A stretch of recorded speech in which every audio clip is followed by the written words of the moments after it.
দোকান খোলা আছে কিন্তু কাস্টমার নেই।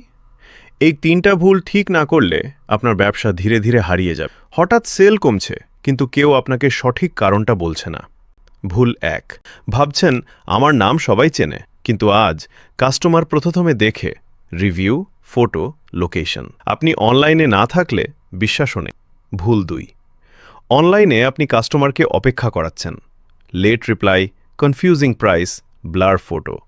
এই তিনটাতেই কাস্টমার এক ক্লিকে অন্য দোকানে চলে যায়। ভুল ৩, সব কাস্টমারকে এক মেসেজ দিচ্ছেন।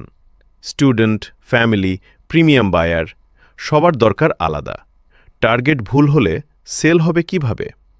আজ যদি আপনি এই তিনটা ভুল ঠিক না করেন, আপনার প্রতিদ্বন্দ্বী ঠিকই করবে। আপনি যদি জানতে চান আপনার ব্যবসায় ঠিক কোন জায়গায় ভুল হচ্ছে, তাহলে কমেন্ট করুন চেক, অথবা ডিসক্রিপশনের লিঙ্ক থেকে ফ্রি লোকাল বিজনেস অডিট নিন।